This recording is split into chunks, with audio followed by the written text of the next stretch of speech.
Today I'm joined by Ryan from Carson Law, and we are going to be breaking down the non-resident speculation tax. So the NRST, or non-resident speculation tax, is a tax the government created kind of at the height of the 2018 sort of market peak, and it is probably one of the reasons why there was a bit of a bubble or plateau or whatever you would want to call in mid 2018. If you were acquiring property in those areas as a non-resident, even if it's 1% ownership, your purchase price was dinged with 15% tax. What's changed since at very end of March there, so in the last 30 to 60 days, what's changed is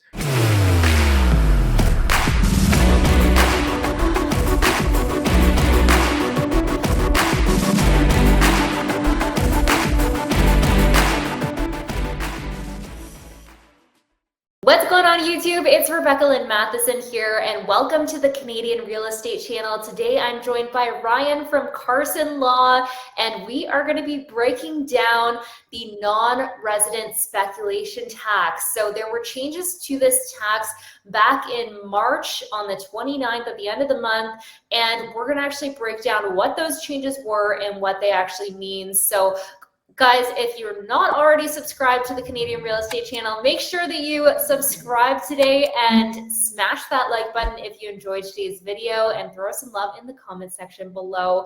Well, Ryan, welcome back to the Canadian Real Estate Channel. Always great to have you. Yeah, it's great to be here. Thanks, Rebecca. Absolutely. Well, I know that we did kind of a breaking news type video when this actually came out, because we were filming the videos on the day that this was actually announced that there were some changes coming in.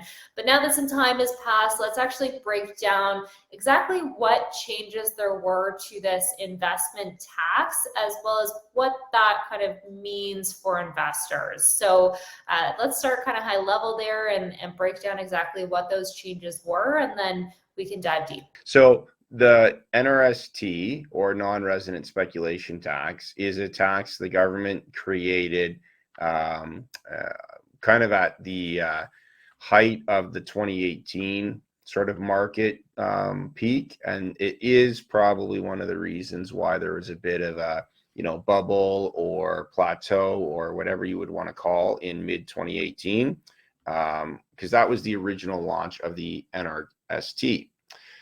And it's a tax essentially that the government, put to market to say, oh, this will help deter foreign buyers from acquiring properties from Canadian soil, which was already, as everybody knows, there's a supply and demand issue, right? So there's just not as much supply as there is demand for people buying. And so that was the way they spun it, as far as, let's make this tax so it'll be about Canadians. It'll be a step towards making it affordable, because now you won't have foreign buyers, or as many foreign buyers, acquiring property for investment purposes. It means there's more supply, hopefully, left for people that actually want to buy and live in these properties, right? Right. That was their spin. I mean, did it really work? Did it actually have an impact?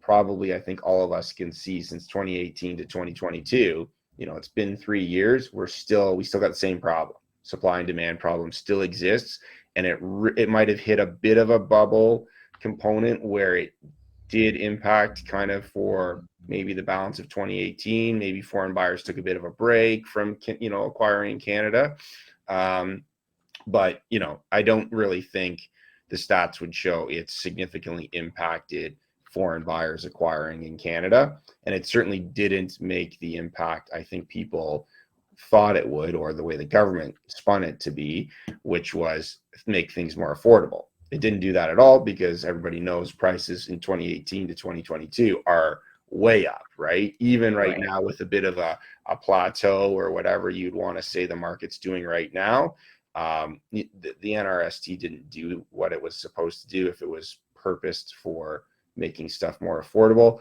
So in my personal and humble opinion, it's just another tax. They're like, hey, we can make money because people want to buy our properties from other countries, so let's make some money off them, right? That's really what it is. Let's call it a spade, right? Absolutely. So the NRST was born in mid 2018. It was a 15% tax on the purchase price of the deal.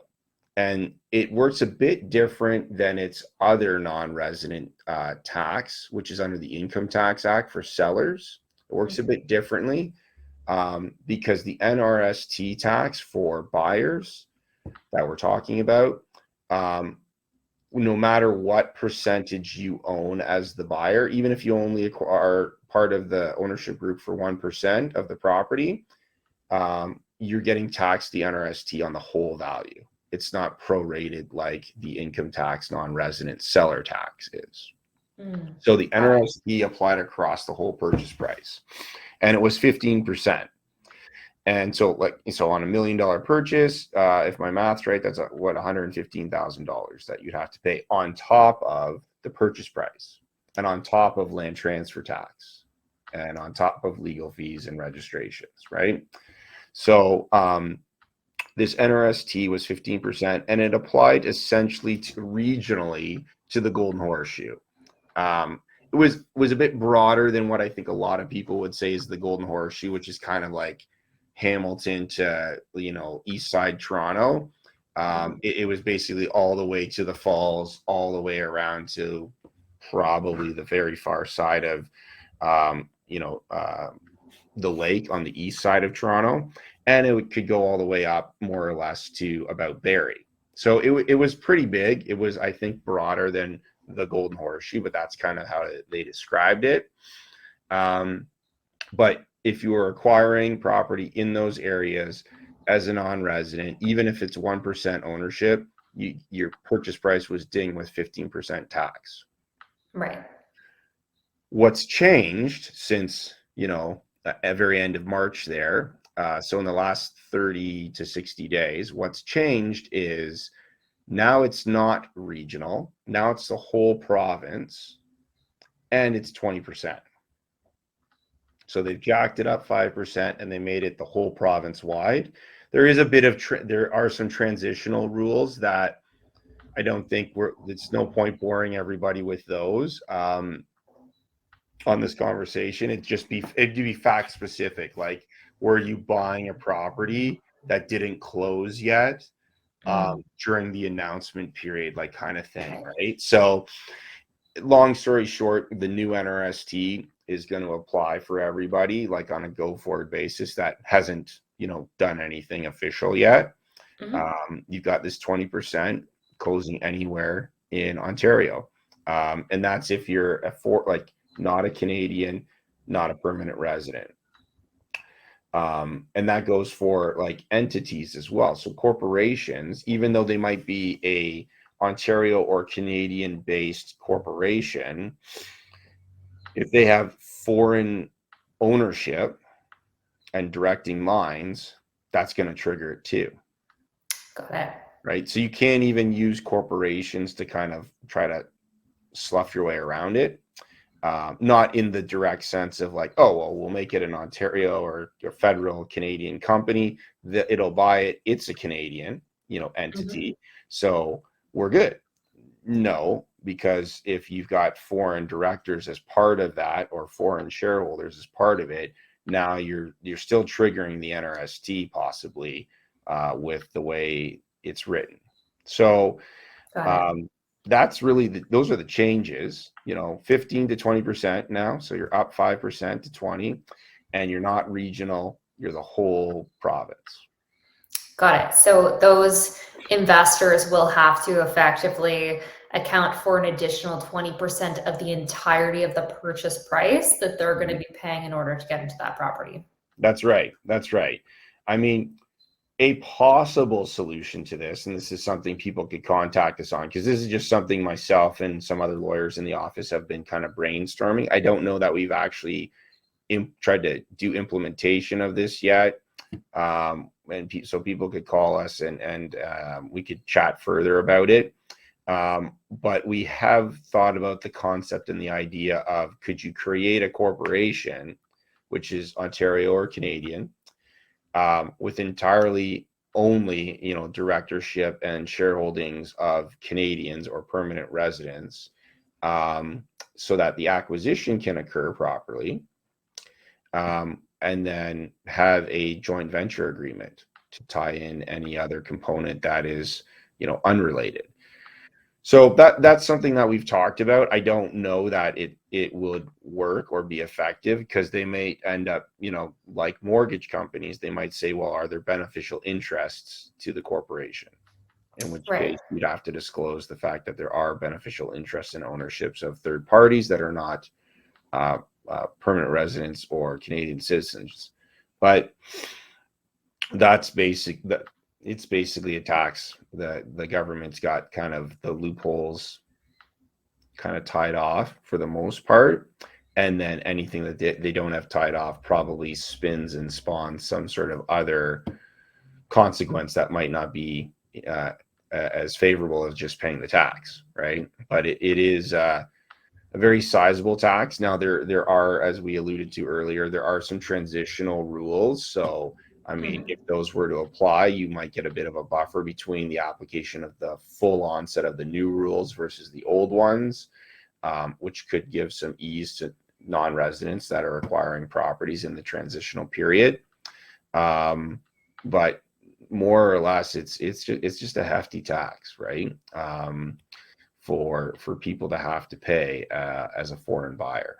And what are some of the potential, I guess, implications that could occur, or what the, I guess, hope is from the government that will occur? As you mentioned kind of in the preface of this conversation, they have implemented this foreign tax previously. They had specific targeted areas, and now they've opened it up to the entire province. Yeah, so not entirely sure I understand the question, but I mean, I think like the real issue is, I don't believe it triggered the effect that, originally it was marketed to do. Like it didn't in any way help supply, right? And it certainly didn't like lower purchase prices. Now, I mean, I don't think any one factor is going to solve the housing market issues. Like it's going to be a holistic formula to if it actually ever does, lower, etc. Right? I mean, I think if you don't solve supply, it's going to be very difficult, right? I mean, obviously the rise in interest rates at the banks has obviously made things potentially cool a little bit from the craziness that we had in the red hot market. But it's still like, I'm still seeing prices pretty high. And, maybe we're not seeing massive bidding wars to the same degree in that kind of sense. But in a lot of ways, that's not that healthy either. I mean, you love it if you're a seller because you're like, shit, I'm going to get a ton of money here, right? Like that's amazing, right? So sellers love it. So sure, great. But it's not great for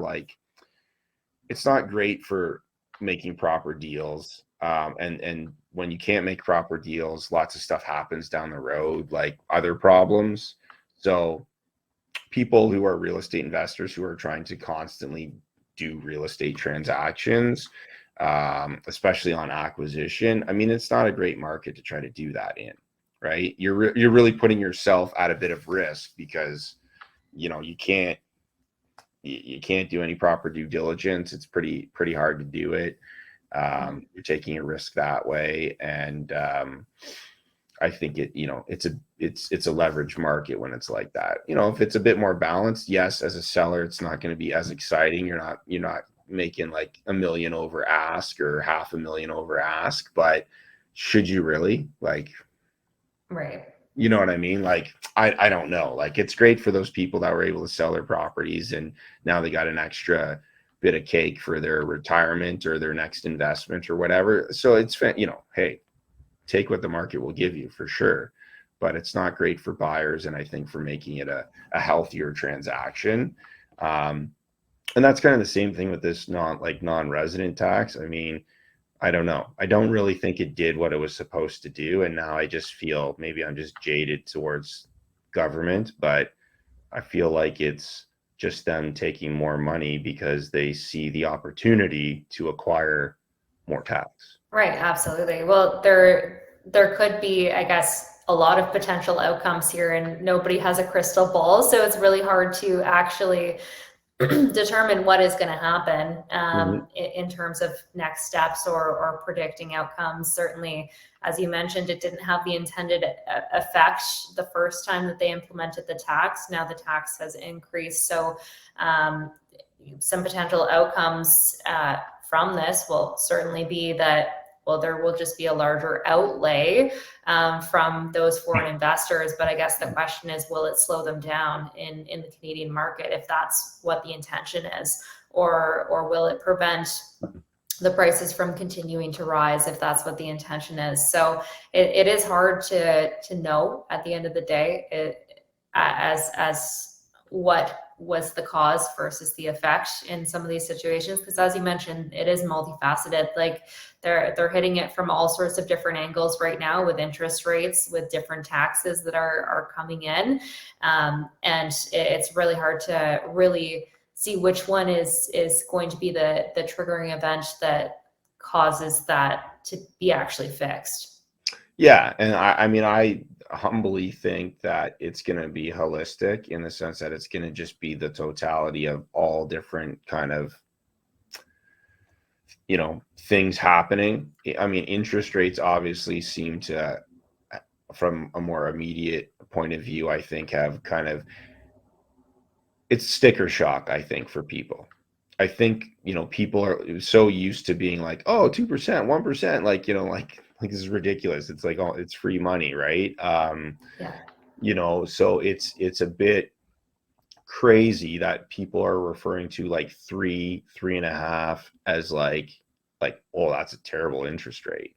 No, that's actually a very good interest rate. It's just not 1.8 or 2.1 or something, right? And I think what'll end up happening is, everybody's kind of going to enjoy summer, because that typically happens. Like you've kind of gone through spring market, which in Canada is kind of like one of the main, high points. And then you kind of, people like to try to get their 2-3 months of summer weather, right? And then you usually see a burst in the fall market, right? I think what'll end up happening, subject to what interest rates do between now and the end of December, I think people will just recalibrate what their expectation is, which is, okay, interest rates are now 3-4%, if that's where they are. And that means I can afford this much, like this is comfortable in my budget. So I'm just going to buy properties that are in that range, right? Like you just recalibrate, and it might bring some pricing down a bit, because people will obviously realize, well, if now most people who would have bought 2 million, let's say, at because it was a 2% interest rate, those people are only buying at like 1.5, 1.6 maybe now, because or maybe 1.7, because the more the interest rate went up 1% or so, that they can comfortably budget for. Well, you might see some of those houses that maybe shouldn't have got 2 million, now they crop down to like selling at 1.7 or something, right? But which I guess is a sizable drop per se in price. But again, like you said, nobody has a crystal ball. And I just think it's just a bit of sticker shock for people. Interest rates are, doing what they're doing. And to be honest with you, I feel like bigger factors are just cost of living. Like the interest rate, if the interest rate was the only piece that was a problem right now, and gas was like at a more reasonable price than it is now, like $2. Like, are you serious? That's crazy, right? Your grocery bill is like, what you could get for $200 is now like half of what you got before, right? Your grocery bill is like $400, right? So I think that's going to be a bigger problem. Absolutely. To people's, ability to buy. I think people are just like, everything is just costing like astronomically more at way too quick of a rate. Right. So, but that's not going to come into play. We kind of did a rant here. That's not going to come into play for non-residents because, well, A, they're not living here, and so they're not worried about any of that. They're just worried about whether or not they need to budget an extra 5%. And Right. depending on where they're buying from, I mean, most of it was Middle East and Asia, right? Like that's where a lot of the foreign buyers are obviously concentrated and from.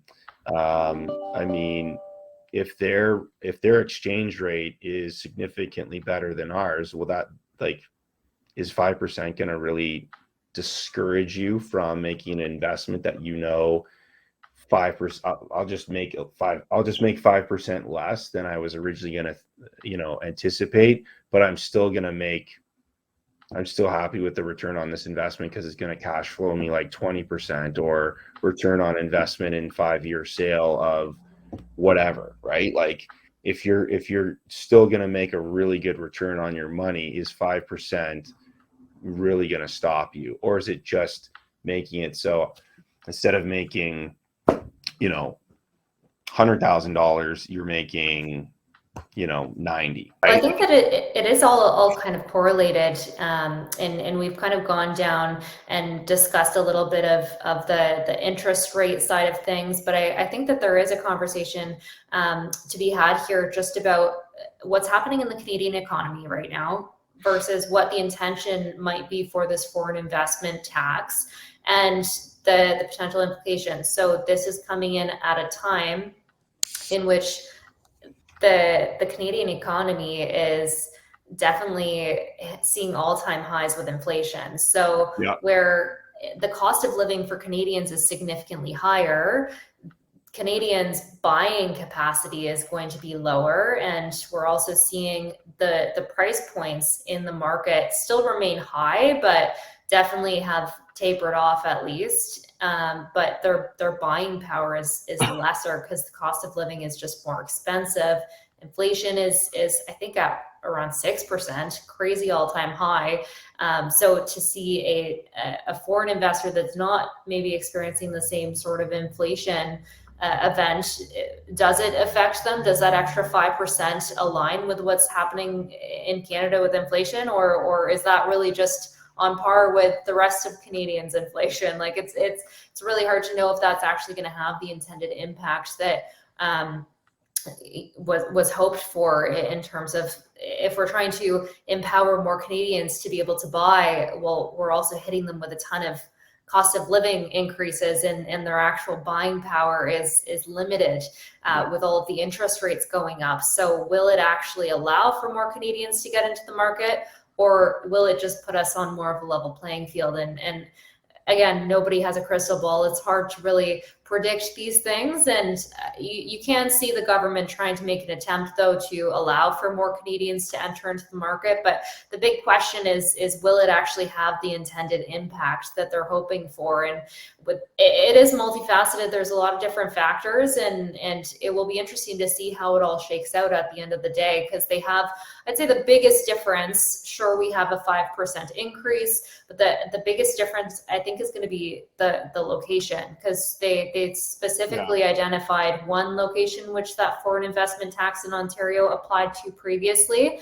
Now they've expanded it to all of Ontario. So I think that's going to be the biggest difference there, is some areas went from potentially 0 to 20%. So that's where I don't know if those areas were at 0, but we have definitely some areas that were just increased 5%. So I think that's really going to be something interesting to keep our thumbs on and just stay kind of in touch with what's happening there. Does it actually slow down the foreign investors? Does it kind of stay the same? Do they increase?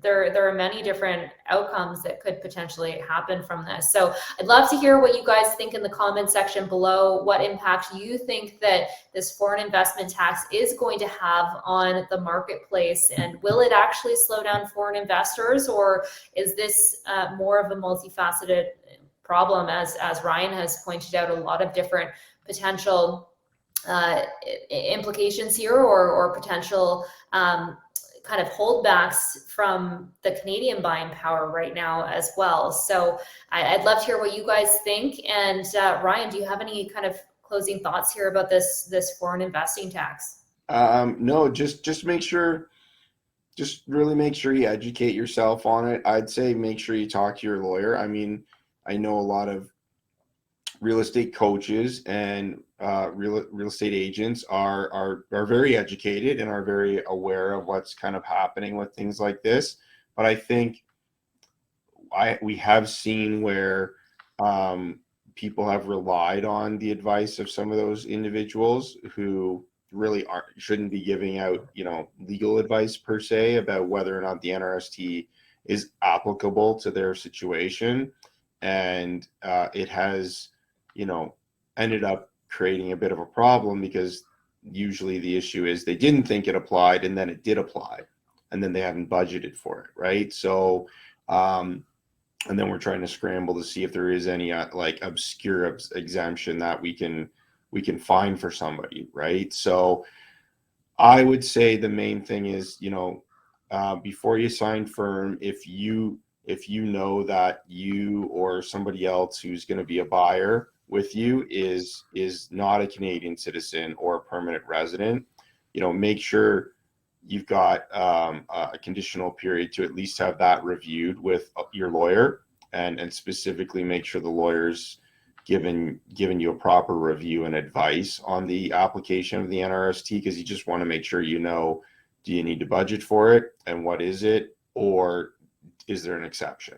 And I think that's the important part, because the last thing you want is to listen to people who are meaning well but may not know for sure, and then you get yourself in a predicament that now you might have trouble closing on a deal and be subject to lawsuits and so forth. Definitely appreciate that, Ryan. And guys, if you have any questions about maybe a real estate deal that you're working on, or need a real estate investor friendly lawyer, make sure you check out Carson Law, and we'll put their links just down below in the video description. And Ryan, thanks again for joining on the Canadian Real Estate Channel and having this discussion here, and kind of diving deep into the potential implications of this new tax law that has come in this year, and how it may affect some of the deals that are happening, and kind of who may be impacted versus who might not be. So definitely appreciate that, Ryan. And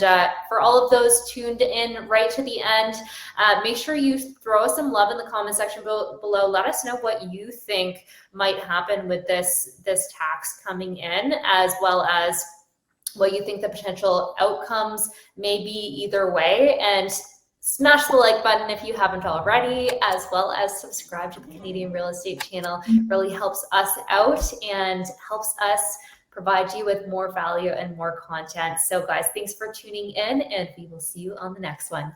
Peace.